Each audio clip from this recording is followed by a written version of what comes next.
Good evening friend, कैसे आप लोग? सब अच्छे होंगे। सभी को मेरी तरफ से राम राम, राधे राधे। वेलकम है मेरे यूट्यूब चैनल दारवे वॉरियर पे। तो सकल के तो 4 बज ही रहे हैं। प्रॉब्लम्स आप लोग को मैंने बता रखी थी, बट मैंने फिर सोचा कि आप लोग के साथ ठीक है, ये भी बढ़िया है। आप लोग बोर्ड पे थोड़ा ध्यान रखिएगा, मैं देख रहा हूँ एडजस्ट। ठीक है, आज जो हम बात करेंगे वो है important news related to RBI.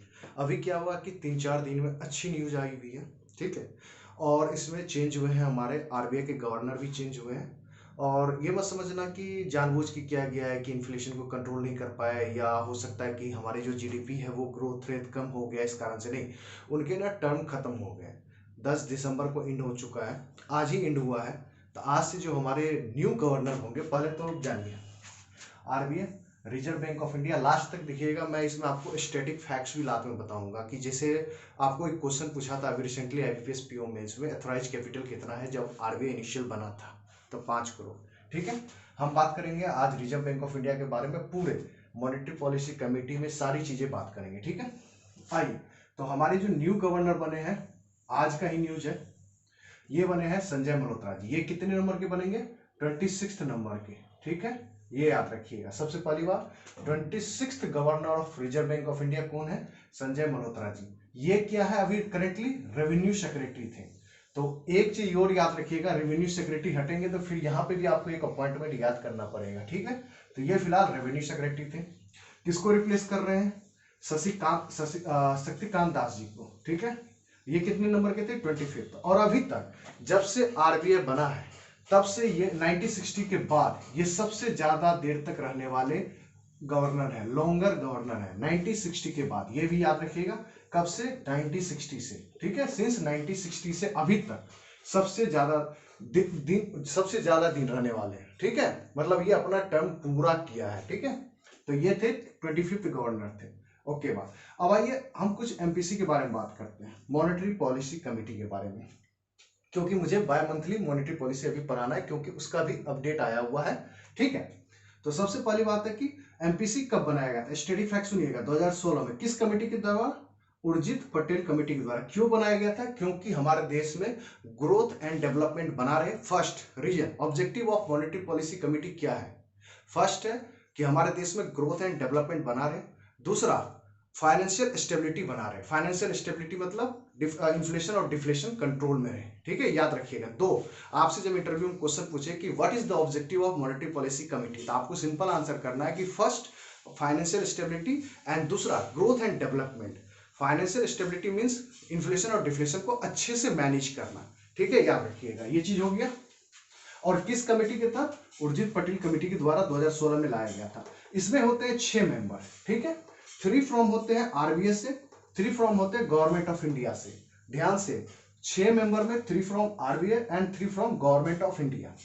अब देखिए, जैसे मैंने यहाँ पे 3 जो लिखे हैं, माइकल डी पात्रा जी हैं, राजीव रंजन जी है। अब यहाँ पे शक्तिकांत दास जी थे। ठीक है, तो ये अब नहीं रहेंगे, तो इसका मतलब है कि यहाँ पाएंगे संजय मल्होत्रा जी। ठीक है, याद रखिएगा, संजय मल्होत्रा जी ही होंगे। ठीक है, और न्यू अपडेट ये है कि नवंबर में ये चेंज हुआ था। 3 फ्रॉम गवर्नमेंट ऑफ इंडिया की तरफ से ये चेंज हो गया था। पहला राम सिंह जी हैं नया, सौगाता भट्टाचार्य हैं, नागेश कुमार जी हैं। ये भी आरआरबी पीओ के इंटरव्यू में आपसे पूछा गया है क्वेश्चन, ये ध्यान रखिएगा। ठीक है, अब आइए हम जो बाय मंथली पॉलिसी की बात करते हैं, क्योंकि इस फाइनेंशियल ईयर का 5वां मंथली मॉनेटरी पॉलिसी आ चुका है। दिसंबर में आया, मतलब दिसंबर और जनवरी के लिए है। क्या लिखा हुआ है? 5th bimonthly monetary policy of financial year 2024 और 25, जिसका बाय मंथली मतलब इस बार के लिए 2024 और 25 के लिए। पहला कब आया था? अप्रैल और मई के लिए। दूसरा जून और जुलाई के लिए। तीसरा अगस्त और सितंबर के लिए। चौथा अक्टूबर और नवंबर के लिए। पांचवा दिसंबर एंड जनवरी। छठा जो आएगा वो होगा आपका फरवरी और मार्च। मतलब आप सिंपल सा कह सकते हैं कि एक फाइनेंशियल ईयर में मॉनेटरी पॉलिसी की मीटिंग कितनी बार होती है? 6 बार। और कोविड-19 के दौरान हुआ था 7 बार। तो मिनिमम आपको आंसर करना है कि सर मिनिमम टू मिनिमम 4 बार तो होना ही होना है। मैक्सिमम ये 7 बार भी हो सकता है, एग्जाम्पल के तो 6 बार तो होना ही होना है, फिक्स है। ये कोविड एक एक्सेप्शनल केस है कि कोविड के दौरान ये 7 बार हुआ था। ठीक है, याद रखिएगा। और इसमें क्या डिसाइड हुआ है? बहुत दिन से रेट ऑफ इंटरेस्ट वगैरह घट नहीं रहा था, तो इसमें जो चेंजेस हुए हैं, आपका कैश रिजर्व रेशियो को 4% कर दिया गया है। पहले कितना था 4.50। आपसे जब पूछे स्टेटमेंट क्वेश्चन कितना पॉइंट से घटा तो 50 बेसिस पॉइंट से, नो 0.50 से। इसका ना टेक्निकल टर्म यूज कीजिए, 0.50 से नहीं बोलिए, इसको बोलिए अपने इकोनॉमिक लैंग्वेज में 50 बेसिस पॉइंट से ये घट गया है। ठीक है, क्यों घटा गया है? क्योंकि मनी लिक्विड, जैसे देखो सीआरआर क्या करता है, ये आरबीआई के पास जमा करता है, बैंक अपने सीआरआर आरबीआई के पास जमा करता है। मान लो कि ये जब 4.5% कर रहा था तो इसका मतलब बैंक अपना ज्यादा पैसा आरबीआई के पास जमा कर रहा था। अब क्या हुआ, 4% हुआ। तो हम समझाने की कोशिश कर रहा हूं क्यों ऐसा हुआ। अब जैसे 4% ये कम करेगा तो ये मतलब 0.50% जो है ये बैंक के पास अब खुद रहेगा, मतलब आरबीआई के पास 4% करेगा। इसकी वैल्यू जानते हो कितना है अभी मार्केट में? 1.60 लाख करोड़ रुपए। मतलब मार्केट में इतना पैसा बैंक के पास होगा अपने पास, सिर्फ 0.50 की वैल्यू इतनी है। ठीक है, इसीलिए इसको कम किया गया। मींस मार्केट में पैसा कम है, इन द सेंस ऑफ कि बैंक के पास पैसा कम है। इसीलिए आरबीआई चाहता है कि सीआरआर को घटा दिया जाए, जिससे कि बैंक अब मेरे पास सिर्फ 4% करे, ये जो 50 बेसिस पॉइंट मैंने कम किया है इससे ये मार्केट में लोन बांटे, जो करना है इसको करे। Okay, repo rate as it is 6.50%, continue 11वीं बार ये सेम ही रहा है। मींस फरवरी 2023 से लेके अभी तक ये रेपो रेट सेम रहा है। कब से? ध्यान दीजिएगा मेरे वर्ड पे, फरवरी 2023 से। ठीक है, उससे पहले वो चेंज हुआ था, तब से 6.50 था, उसके बाद अभी तक कंटिन्यू 11th कंसेक्यूटिव टाइम।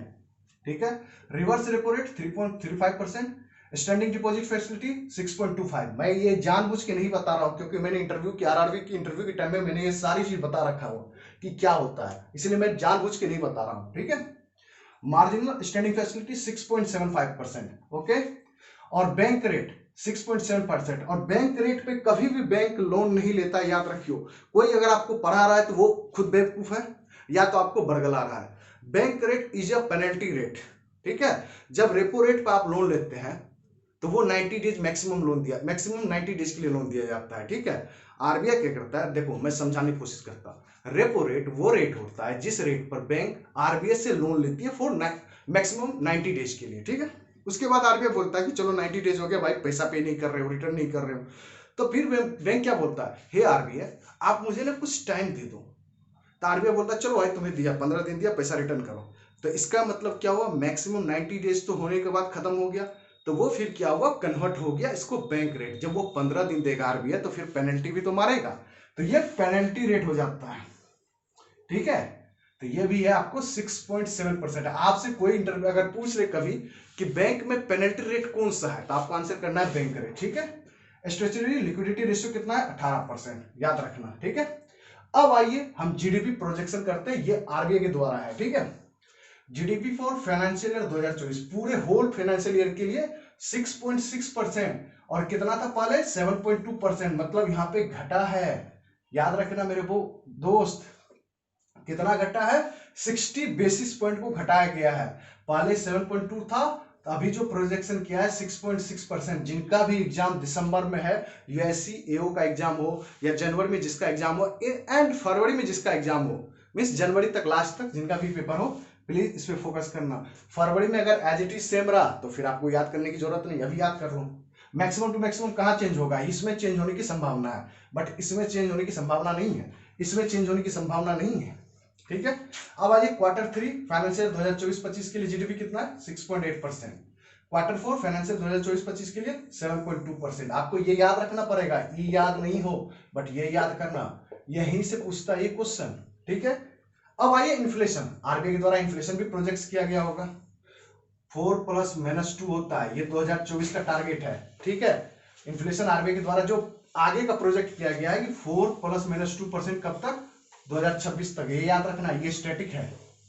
ठीक है, अब आइए कि इस बार के जो प्रोजेक्शन कितना किया गया फाइनेंशियल ईयर 2024-25 के लिए, इन्फ्लेशन पूरा ऑल ओवर फाइनेंशियल ईयर के लिए 4.8% रखा गया है।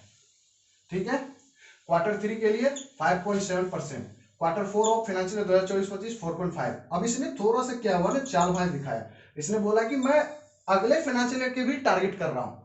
फाइनेंशियल 2025-26 में Q1 के लिए रखा है इसने 4.6%, और 2025-26 के फाइनेंशियल ईयर 2024 का 2025-26 के लिए Q2 का कितना रखा है, 4%। तो इसने चाल भाज दिखाया है। तो आपको ये चीज देखो मैंने अच्छे से बता दिया। अब आओ मैं कुछ स्टैटिक फैक्ट बताता हूँ। चलो एक बार देख लो, मैं इसको वाइप आउट करूंगा, फिर आपको कुछ मैं स्टैटिक बताने का कोशिश करता हूँ, ठीक है। अगर इस वीडियो में मजा आए तो भाई लाइक कर देना, शेयर कर देना, क्योंकि मैंने सोचा कि मेरी प्रॉब्लम को साइड रखते हैं, क्योंकि मेरी प्रॉब्लम आप थोड़ी समझोगे, तो मैंने उसको साइड रखा। मैं आप थोड़ी सी स्टैटिक्स की ओर ले चलता हूँ, क्योंकि क्वेश्चन में भी बन सकता है। और जानते हो कि हमारे आरबीआई जो है वो भारत का सेंट्रल बैंक है।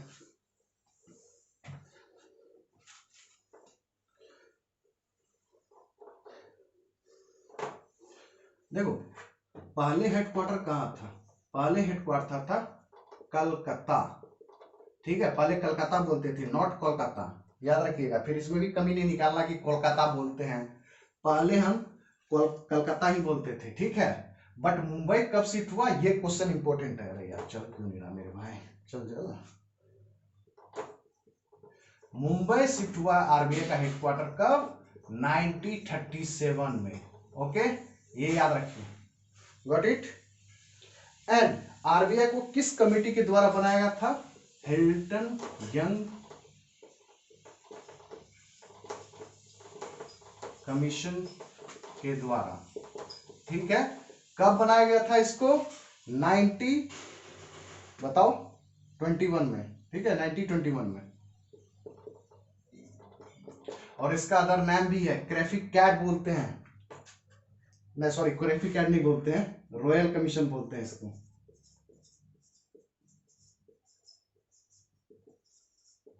ठीक है। और जिस टाइम बना था उस टाइम में एथोराइज कैपिटल कितना था,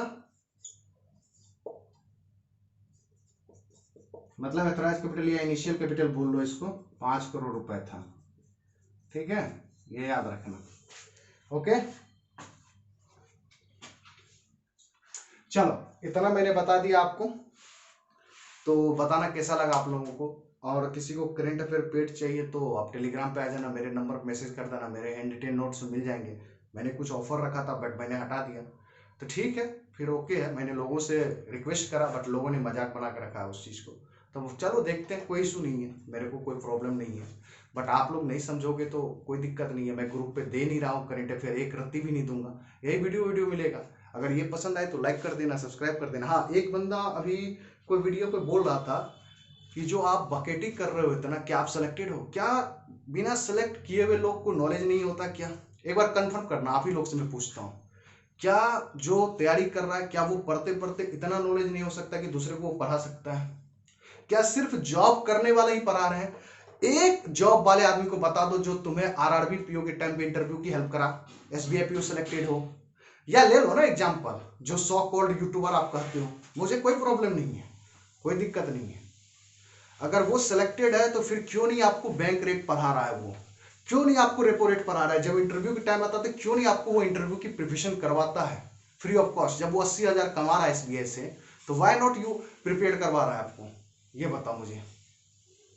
और मुझे ज्ञान मिल रहे हो तो थोड़ा सा समझदारी होनी चाहिए आपको, जो बंदा कंटेंट दे रहा है वो अच्छा पढ़ा रहा है, अगर आपको मेरी बातें समझ आ रहा है तो लाइक करो, कमेंट करो, बुराई करने की क्या जरूरत है यार, हर टाइम बुराई मतलब इतना निगेटिव हो कि बुराई ही बुराई सोचते हो अपने लिए और मेरे लिए, उससे ऊपर उठ जाओ भाई। मैं जवाब नहीं दे रहा हूं बट मेरा मूड ठीक नहीं तो आपको मैं ऐसे इलाज करता ना भाई, ठीक हो जाते हैं आप, ठीक है। और मैं बार बार बोल रहा हूँ कि लड़कियों का वीडियो देखना बंद करो मेरे भाई, कोई फायदा नहीं है। हाँ लड़की अगर कंटेंट दे रही है उस वीडियो में तो देखो, ये जो आप जो देख रहे हो ना कि मेरे मार्क्स इतने बन रहे हैं, ये चीज हो रहा है, भाई वो काम नहीं आएगा, इतना याद रखियो। आज जो तुम वीडियो देख रहे हो ना, ये 80 मार्क वाले जो मेरे को ये बता रहा है, टेस्ट देके शो कर रहा है, अगर वो जॉब लेके फिर वही काम करेगा कि ये मेरा होम टूर है, ये देखो मैं बस से जा रही हूँ, ये मैं देखो क्या खा रहा हूँ, ये मैं बाल सफा करवा रहा हूँ, यही सब देखने को फिर मिलेगा, याद रखियो। उसी लड़की के लिए बोल रहा हूँ जो जिसको आप देख रहे हो, अब बॉयज के लिए भी बोल रहा हूं जो बॉयज भर दिन। और मुझे ये नहीं समझ में आता है कि गाइडली बंडल पीडीएफ आप लोग क्यों नहीं यूज करते, क्यों भी किसी का वेट करते हो कि कोई ग्रुप पे डाले उसको पीडीएफ को बनाओ। अरे भाई टाइमर के साथ बनाओ ना भाई, टाइम चल रहा है, टाइमर के साथ बनाओगे, बैंकिंग टाइम मांगता है मेरे भाई, याद रखियो। चलो मैं उससे क्या भाषण दूं, क्योंकि मैं वही चीज हो गया कि भैंस के आगे बीन बजाओ, भैंस पे कोई असर ही नहीं हो रहा है, तो भैंस के बीन आगे बजाना ही बंद कर दो। Thank you very much. देख लो, आपको पसंद आए तो लाइक करना, सब्सक्राइब करना। मिलते हैं नेक्स्ट वीडियो में।